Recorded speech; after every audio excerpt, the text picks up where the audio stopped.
Hello, everyone, and welcome to New Consciousness Review. I'm Miriam Knight, and our guest today is Ron Pevny. Ron is the founder and director of the Center for Conscious Eldering. He received his master's in Integral Counseling and Psychotherapy from the California Institute of Integral Studies. He's a certified saging leader with Saging International and is a member of their coordinating circle. He is also active in the Life Planning Network and is a contributor to Second Journey. He lives in Durango, Colorado, and conducts workshops across the country, including at Earthrise and IONS retreat centers. Today, we're going to discuss his new book, Conscious Living, Conscious Aging, Embrace and Savor Your Next Chapter. What a wonderful title. Welcome, Ron. Well, thank you. It's an honor to be with you today. You know, Ron, even though this book focuses on preparing for the third age, as they call it, I was struck with how valuable your insights and advice would be to almost any age. I suppose that would be the conscious living part of the title. Let's, however, start with the conscious aging part. What is conscious aging, and what compelled you to become a leading teacher in this area? Well, conscious aging is an understanding of aging, a way of living, and a preparation for an elderhood that can be a time of real purpose and meaning and passion and service and contribution. It involves awareness rather than just drifting into getting old. It involves awareness of what's calling us as we move forward into our elder chapters, awareness of what from our past is valuable to carry with us into those chapters, and awareness of what from our past really does need to be examined and transformed and healed so that we have good, clear energy moving forward rather than having our energy stuck in the past. And you asked me of what led me to this work. I have about a 35-year history. My heart's work, my sense of calling for all this time has been helping people move through life transitions, especially employing rites of passage. Done that for a long time in various ways. And I guess about 14, 15 years ago, a couple of major catalysts came together to lead me consciously onto this path of conscious aging or conscious eldering. And one is that I had begun to develop a fascination for doing video-based oral history work with elders in our community. And I greatly enjoyed doing that. Loved the conversations. I loved hearing some of the stories of strength and resilience from various of these people. I just really loved being with these wonderful older folks. And I have to say that I began to wonder, why is it that some of these people just seem to have a light in their eyes and a kind of an aliveness, a zest for life, a curiosity, really were oriented toward having a wonderful future. And others of the people I interviewed really seemed like the light had gone out. There was a certain almost cynicism in many of them, a dwelling on the past, very often on negatives from the past. And some of them just didn't have the kind of energy that is very attractive to others. So I began to ask myself, what's the difference? What's going on there?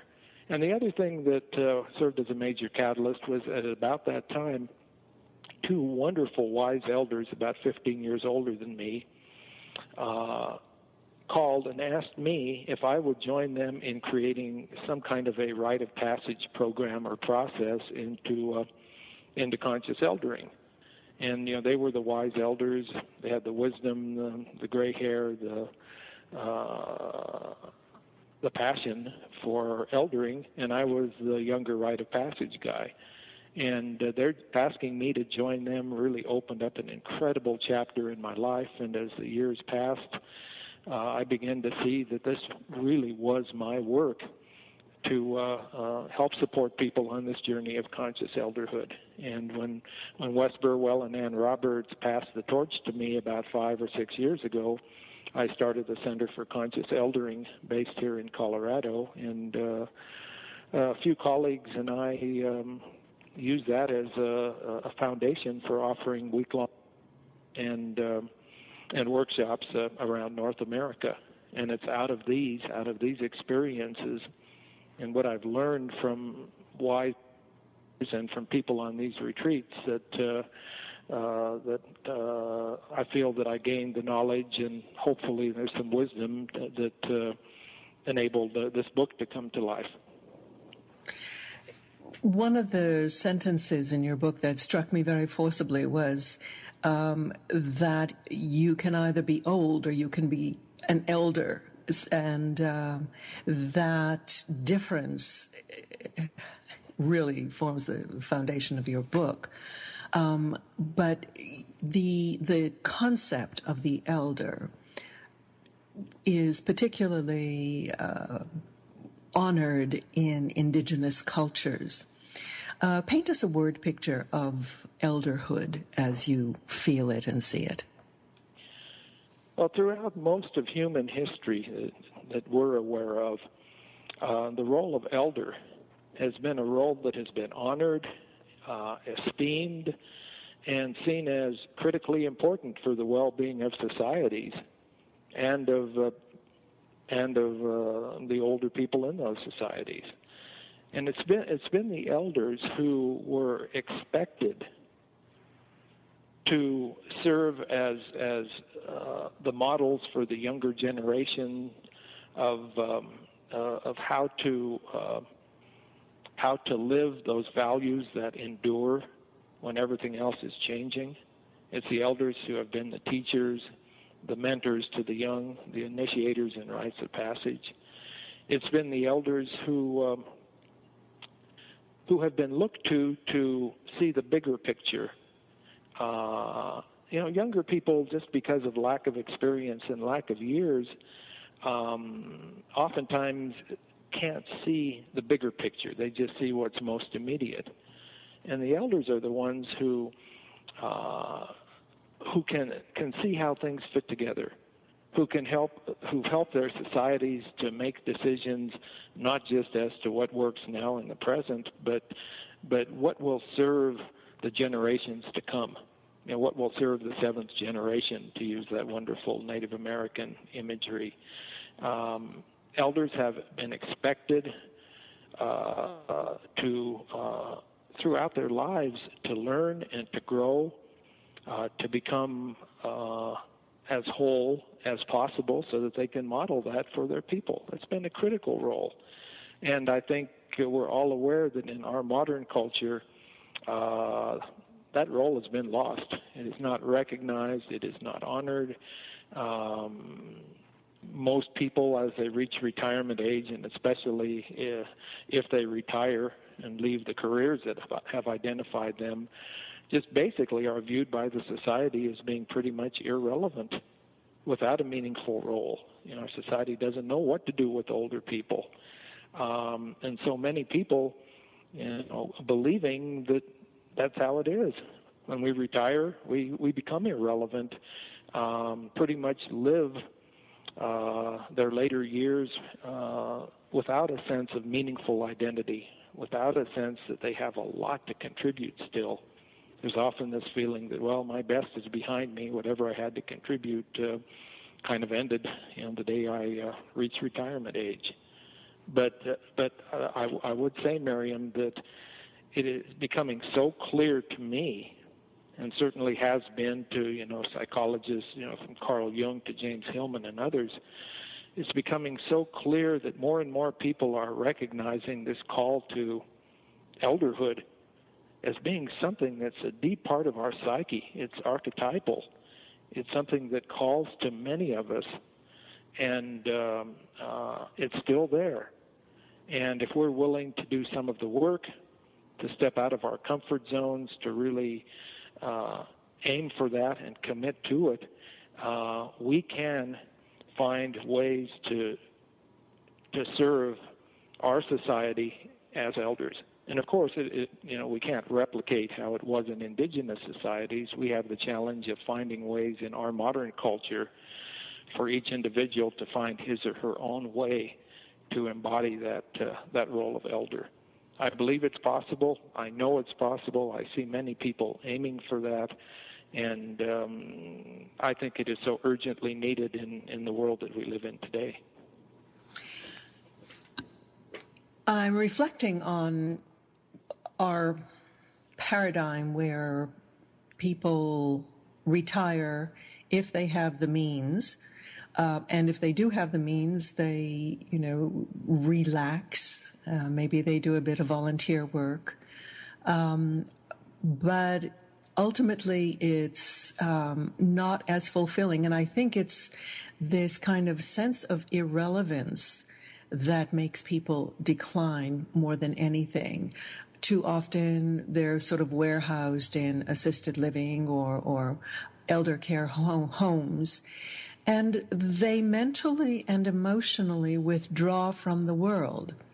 Now, the picture that you so persuasively draw in your book of creative elderhood, of conscious elderhood, where you are still relevant. Not only are you relevant, but you are the vision keepers for the coming generations.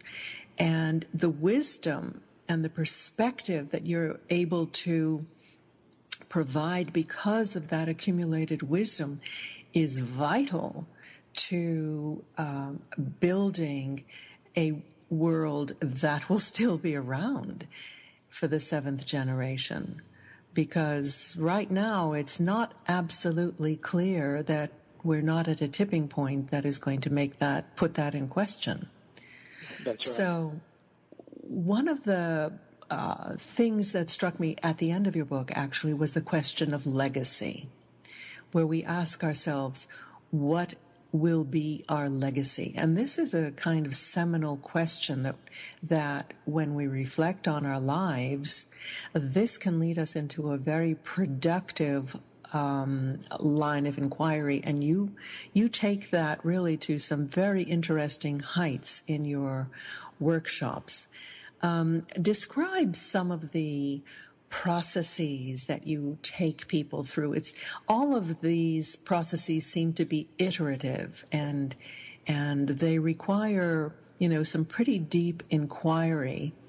Tell us about your retreats.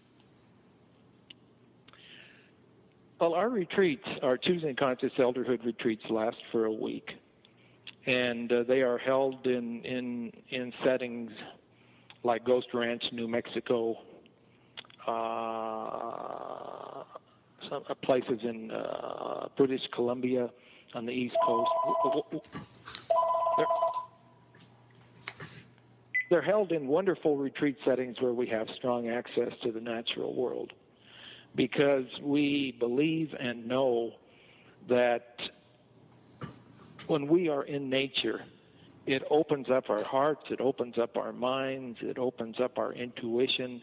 It really helps us to get in touch with those places in us that are most authentic and most genuinely us, in ways that it's really hard to do when we're inside man-made walls. In the latter part of our retreat, we have a strong, well, maybe that's not true. At various times throughout the retreat, the theme of legacy becomes really central. And I see two significant aspects to legacy, and we address each of these in the retreats. And one of them is the legacy that we've created up to this point in our lives, where we're beginning to emerge into our elder chapters. And so many people, I believe, have the belief that whatever legacy that we're creating in our lives is pretty much been created by the time that we reach retirement age, for better or for worse. I think that is so untrue. But it is true that we've done a lot of legacy building, and we spend significant time in the retreats looking at our past lives in a variety of ways. Looking at our experiences, looking at what we have learned from those, looking at what we know about our wisdom and gifts that we definitely want to take forward with us as we create the next chapters of our legacy, looking at those things that may or may not have served us in the past but will definitely not be serving us as we move forward. One practice that we have people engage in that is really valuable and people really love it, and that is writing what we call a legacy letter. And a legacy letter is written in the frame of mind that being aware of our mortality, that we have perhaps 1 month to live. And so we write this letter in which we do our best to communicate to descendants of ours the essence of who we are, or once we pass on, who we were. We are their ancestors. What would we want them to know that has been most vital and critical to who we have been? You know, our strengths, our weaknesses, the challenges we have faced, the contributions we've made to the world, the strengths we found, the weaknesses we've dealt with. Just an honest letter of a page or two, or in some cases it becomes a lot longer for people, in which we really look at who we have been. And in that process, we really, in many ways, get in touch with the legacy we've created up to now. Another thing we do, not in our retreats, but we offer shorter weekend workshops, we give people in these shorter workshops an opportunity to do oral history work with each other, and breaking into pairs, and then just having them ask each other questions about some of those issues of their lives that have to do with meaning and purpose and challenge and strength and contributions. And people love doing oral history work with each other. I would say that I can easily get on a soapbox encouraging all of us to do oral history work with elders in our communities and to have people do oral history work with us. It's such a way to get in touch with our sense of legacy. So that's focusing on the past. And as we look toward the future, we have a strong emphasis on reminding people that for many of us after retirement age, there's going to be 20, maybe 30 years of life left. And that's an opportunity not just to sort of disengage and be in a holding pattern, but to create a whole wonderful legacy of our elderhood. And we ask people, and we have various practices that help people to begin to envision what their lives could be like if they really were living in the fullness of their elderhood in every dimension of their lives. And so we have this one practice that we give people an opportunity to experience that we call 10 intentions for 10 years. And it asks people to not just create a bucket list, because, you know, we all know that bucket lists tend to be, you know, I want to skydive and I want to go on some exotic trip, but rather to look at all the different aspects of their multifaceted life, you know, from relationships to a desire just for fun and joy, to a desire to serve, to our health and wellness, to our spiritual growth, and to look at all of these aspects of our lives and to get as clear as we can about intentions that we might craft that help us to address each of these, so that by a certain point, let's say, for example, for many people in 10 years, we are committed to doing our best that such and such and such and such will be part of our lives. It will become real. And so it's really about intentionality moving forward and creating the legacy of our elderhood, not just kind of like, well, it'd be nice if, or I kind of hope that, but rather I am going to be intentional about really working to bring these kind of things into reality. Law of attraction, yeah. Yeah. Actually, I was very amused with one of your intentions that was to become a wonderful fly fisher, because I'm a fly fisher as well. But carry on. You. And I would add one other thing, Miriam, about legacy, and that is that I think it is so important for us to keep in mind that generations down the road are going to be looking at us as their ancestors. And they're going to be wondering, what did my ancestors do to either help make this world the good, livable, healthy place it is now, if that's how it turns out, or what did they not do that results in this world being a terrible, unlivable, unhealthy place if we don't step up and do what we need to do as elders to make our contribution to the generations that will follow us. And keeping that in mind, that question in mind, really can help many people to see just beyond their own individual, whatever they might want to do or what they might enjoy, and to realize that these elder years are when we create a legacy upon which the future of our planet rests. And so that somehow serving our people as elders is critically important. All too often when people think of legacy or a will, you think in terms of monetary value. How much money am I going to leave to my children? Equally, too often, parents feel that they are doing right by their children by making as much money to give them as much material comfort as possible. And we ignore the inestimable value of the spiritual and emotional component of what we can leave to the next generation, what we can give to our children. Its value is so much higher than whatever material advantages we can offer. Yes. So, yes, wonderful.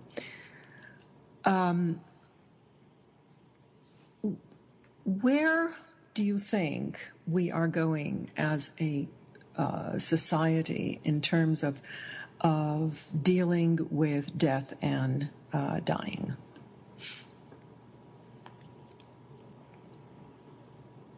I'm particularly interested in that. There's been in the news quite recently Oregon's law of compassion in dying or assisted suicide. We're not really prepared for our deaths, and we hang on to living and youthfulness, with tooth and claw. Yeah, that's right. Your book actually brings in the spiritual dimension of how to age and die gracefully. That is just such a refreshing voice. Expand upon the preparation for this passage. Well, let me, Miriam, kind of respond to both of your questions, if I may. We do indeed live in a society that is in huge denial of death. And that's part of our fascination and obsession with youth, is that we have not learned much about endings and about how endings are necessary for new beginnings, whether it's a kind of death that we have throughout our lives where we experience endings, or whether it is that final passage out of this world. But I would say that it seems that there is some real shifting happening. And the shifting maybe seems to be happening concurrently with this whole new empowering vision of aging that seems to be emerging from a lot of different quarters. And I'm sure that you and many of your listeners are aware of the whole phenomenon of the Death Cafe.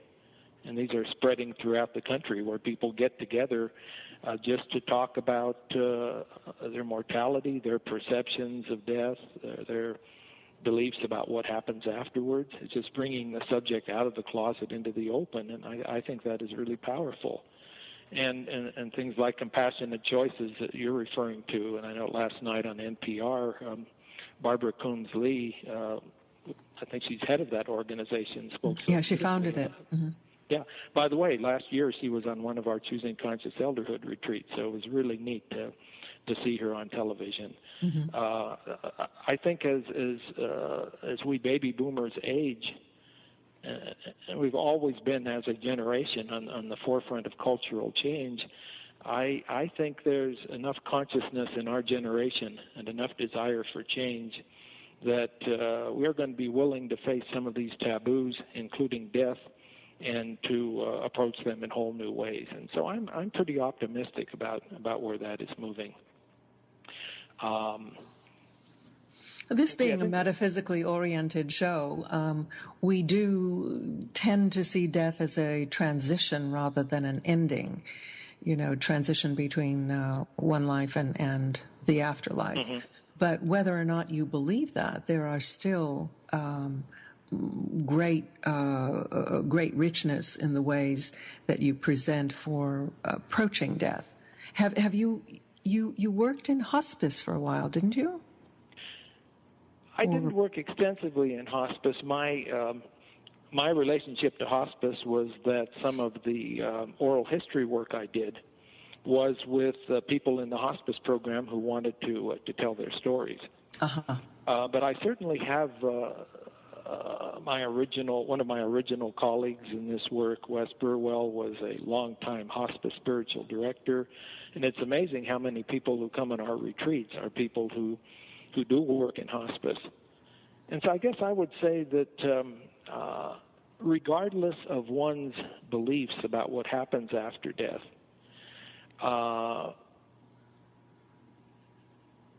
doing that inner work that helps to clear out old baggage and that helps to get rid of or transform regrets and that helps to provide forgiveness when forgiveness is needed in our lives, that helps us to rewrite some of the disempowering stories that many of us come to develop over the years about our unworthiness or about us being victims or us being unlovable. Doing that kind of work can be so incredibly valuable for helping us when we do get to our deathbed to feel that our lives have been good, to see that that our lives have been worth living, that we have been good people, that we have been growing, to get rid of the kind of baggage that keeps so many people stuck and unable to let go with any kind of peace. And so doing that kind of work is incredibly valuable regardless of what we expect after death. And I would add that it's valuable not just in preparing for our physical death, but it's incredibly valuable in doing that inner work in preparing us for a real death as we disidentify from being midlife adults and begin to move into the identity of being elders. That's a major death and a new beginning. It requires a lot of letting go and healing. And so this kind of inner work that I speak of in my book serves two purposes: to help us move into elderhood with good, strong, clear energy, and at the same time to help us clean up the past so that when our physical death comes, we can be, fairly up to date. Now, this inner work actually requires time and contemplation. Tell us about the concept of the neutral zone that you describe in your book. Well, anthropologists understand that all life transition, the human process of life transition, involves moving through three stages. And rites of passage are kind of intensive immersions in each of those same three stages.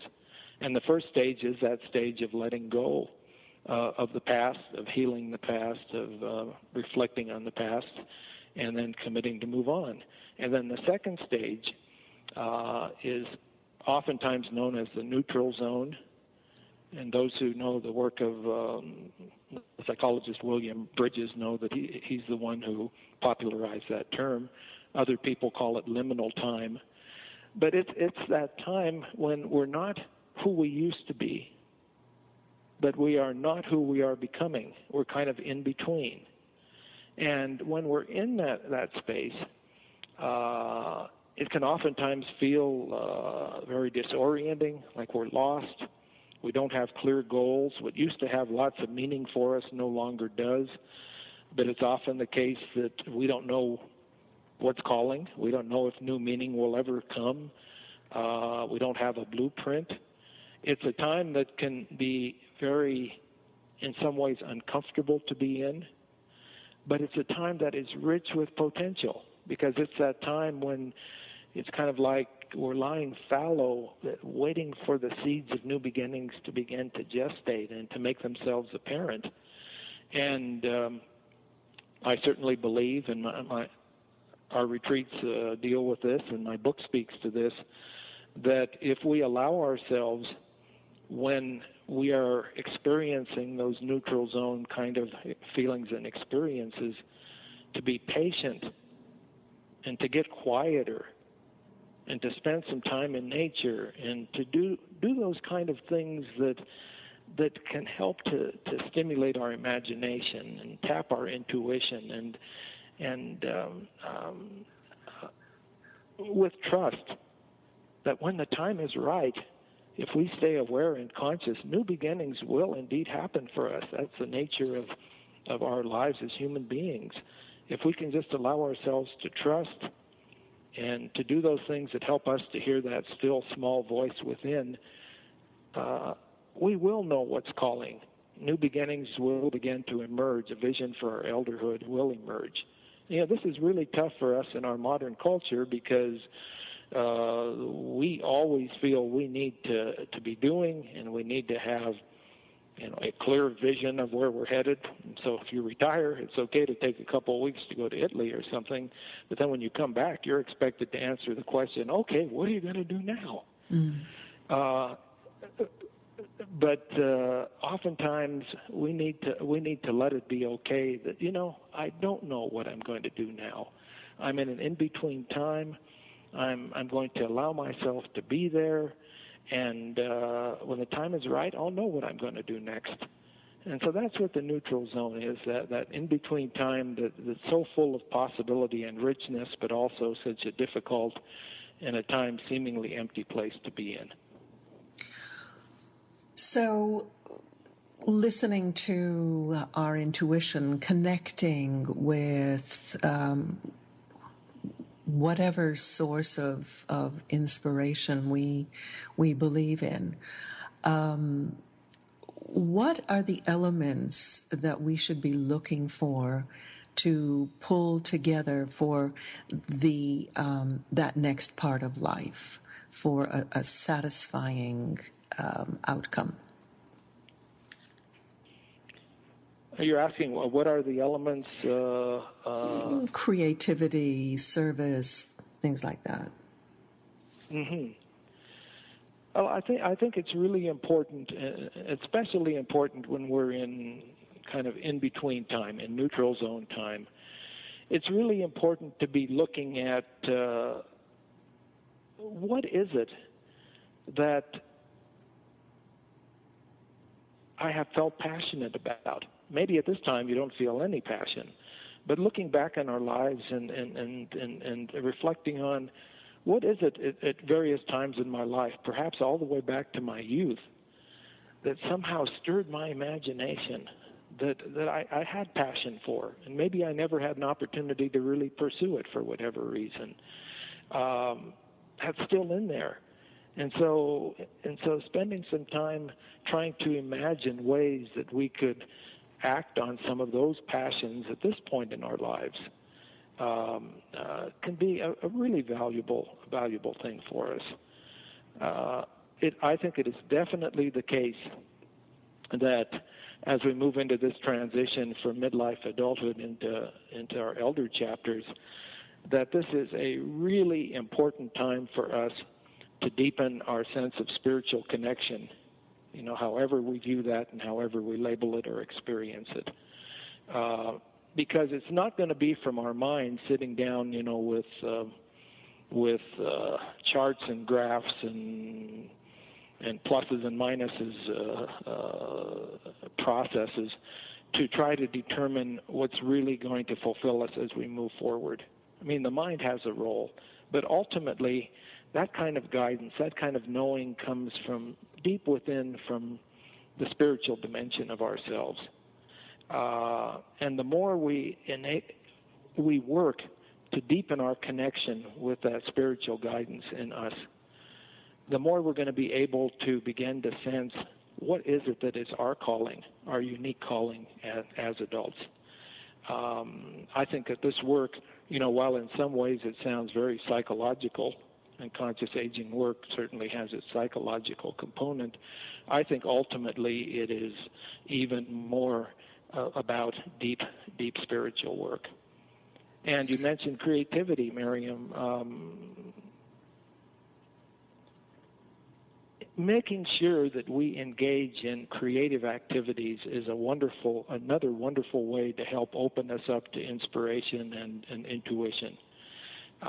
Because that's what creativity does. It just opens us up to whole other sides of ourselves, other depths of ourselves. And so I encourage anybody, especially people having strong neutral zone experiences, to do something or other that really stimulates and allows them to use their creativity, because that just opens you up to these wonderful depths of yourself. And engaging in these kind of things are what this is the kind of work out of which vision for our elderhood most likely will emerge.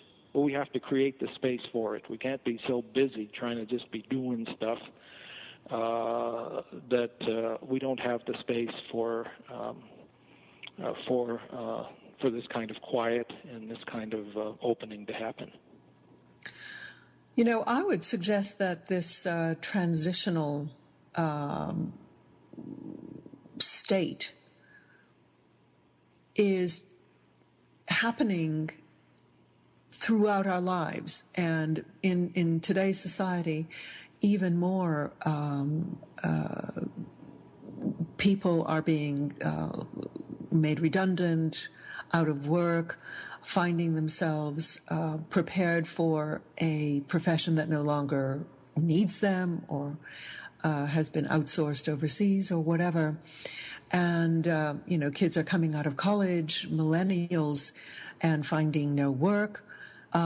So the impulse to redefine yourself in terms of the spiritual component of your life, in terms of the creative component, finding something to do that really addresses your passion, I think is speaking to more and more people of every single age.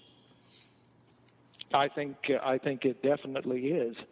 And, as you may be aware, I certainly am, there is I think a strongly growing recognition of the process of life transition and the importance of rites of passage and honoring those dynamics of life transition throughout our society. There's all kinds of rite of passage and vision quest programs happening for people of all ages now, which I think is really wonderful. And I would say that my book really, while it's focused toward aging well and aging consciously, so much of it is about learning to live with awareness, to live consciously, to allow ourselves to move through life changes, through life transitions, with awareness and intentionality. And these kind of practices and approaches can be immensely enlivening at any point in our lives. And the more that we make them a way of life when we are younger, the better we're going to be able as we enter our elder chapters. We've already got a foundation. We've already almost got a habit of living this way, so we don't all of a sudden have to try to become somebody different and adapt a whole new way of being when we're at a point in life where perhaps because of health issues or lack of energy or whatever, it's awful hard to make big changes. The earlier we can adapt this way of living, the better our life will be then, and certainly the better it will be as we age. Tell us about some of the new models that you describe in your book on aging, particularly aging in community. Well, what I think many of us are seeing is that there's a whole spectrum, a whole variety of different approaches to different aspects of aging that are very, very empowering. They're helping to empower us as we age in a whole variety of ways. And oftentimes these collectively are known as the positive aging movement, even though everybody's struggling with names now: positive aging, healthy aging, creative aging, conscious aging, a variety.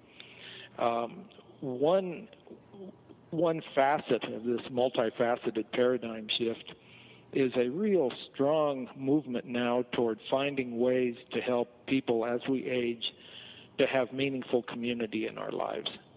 I think so many of us recognize that, the choice of just toughing it out in your own home or going to some nursing home or something like that, oftentimes neither can be a very positive, enlivening choice. Many people tough it out in their own homes, and they're incredibly lonely and alienated. And so, some of the facets of this aging and community movement include co-housing, some of which is elder co-housing, and some of which is more multi-generational co-housing.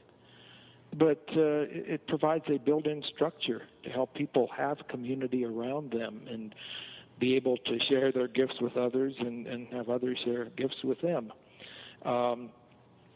Maybe various of your listeners are familiar with the Village movement.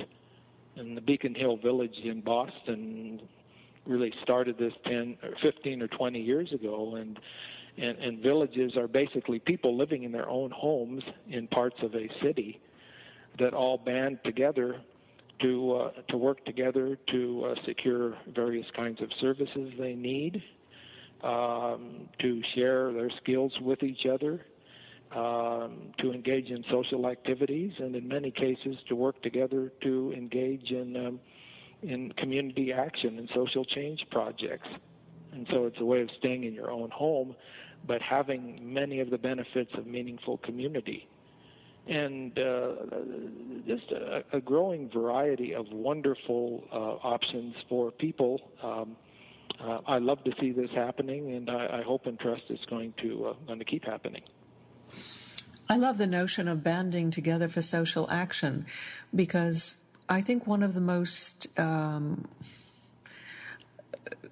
depressing aspects of growing older is this feeling of irrelevance, is the feeling that you can no longer contribute to the world. You're just kind of taking up space and resources. So giving back in terms of service to the greater good, whether it's teaching or social action or mentoring or whatever, is such a vital aspect of conscious eldering. How do we provide more opportunities for that within our communities, do you think? Well, I think I see two aspects to what you're speaking of, and one is that just getting older people to get out there and be social activists, I think, can be very incomplete.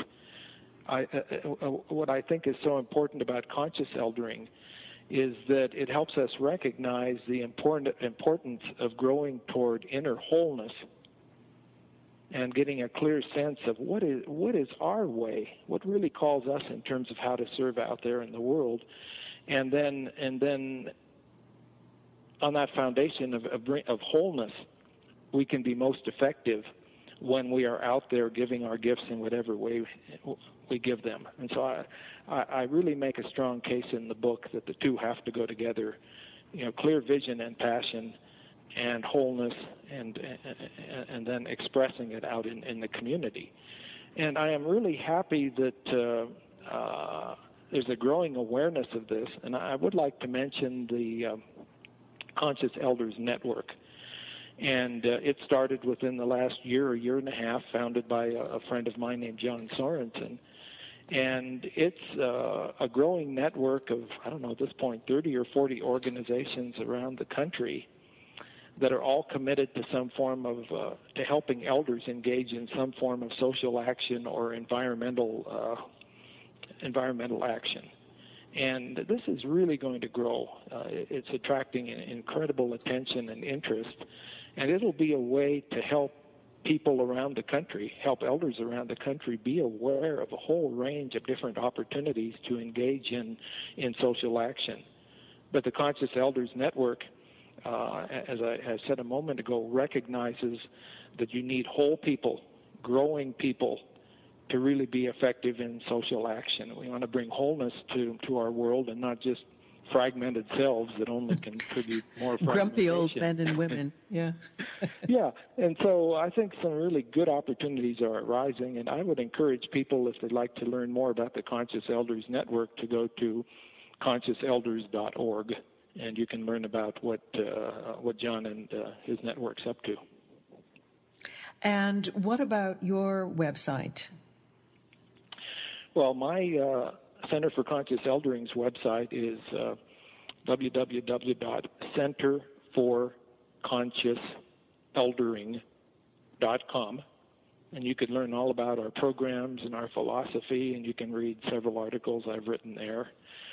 And there's also a link on there to where you can find out more information about my book, Conscious Living, Conscious Aging. Mm-hmm. Would you have one kind of seed thought to leave with our listeners? I would like your listeners and anybody who my book and my work touches to be aware that now, in a huge, huge way, we need a culture of conscious elders who are willing to keep growing and who are willing to, in whatever way calls them, to be of service to the larger world.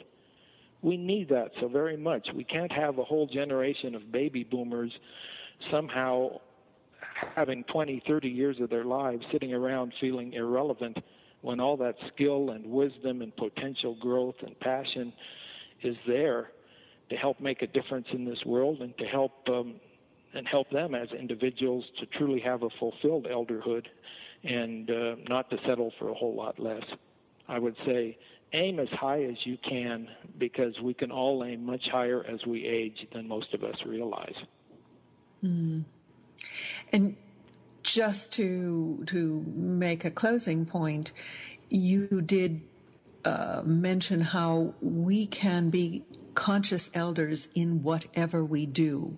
It's simply the attention, the awareness that we bring, whether it's to being with our grandchildren or being in the community, the light that shines from within us in whatever we do. That's right. You expressed that beautifully. It doesn't have to be something big and visible. And as we get older and older, it may be that we're not able to be out there in very active ways. But imagine just being with grandchildren, for instance, knowing and believing and trusting that I'm not just kind of hanging out with my grandkids. I'm being a true elder for them. I'm being present. My light's shining for them. And I'm letting their wonderful little lights enliven me. Just that whole perspective of what we believe about ourselves and how we identify can make all the difference in the world. Hear, hear. Conscious Living, Conscious Aging, Embrace and Savor Your Next Chapter by Ron Pevny. Ron, thank you so much for being with us today. You're very welcome, Miriam. It's been my pleasure. Remember, you can find Ron's book and lots of other suggestions for reading on our website at ncreview.com. I'd also like to put in a plug for my book with Julie Clayton, What Wags the World.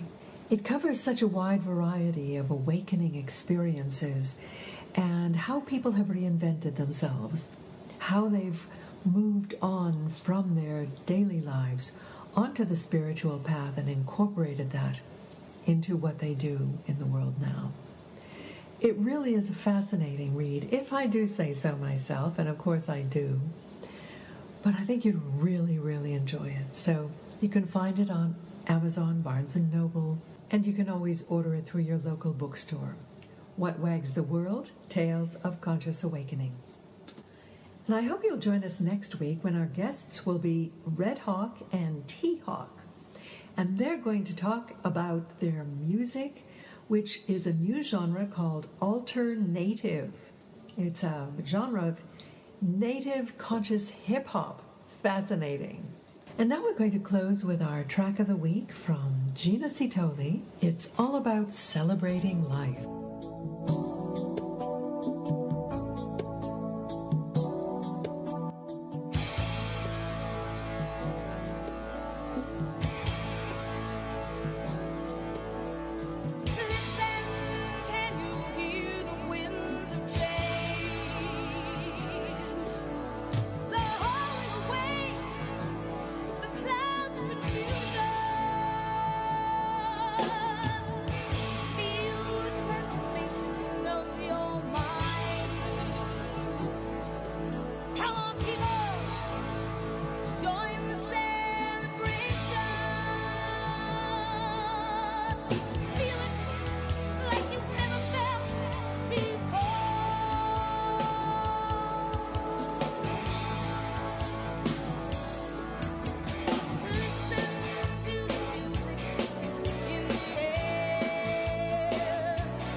Celebration by Gina Citoli. If you're looking for a lively act for your next event, you couldn't do better than Gina's one-woman show, a conscious cabaret. You can find out more and connect with Gina through her website, ginacitoli.com. That's GINACITOLI.com. Well, that's our show for today. I'm so glad you were here, and I hope you'll join us next week. Until then, I'm Miriam Knight for New Consciousness Review. Thank you for listening. Goodbye.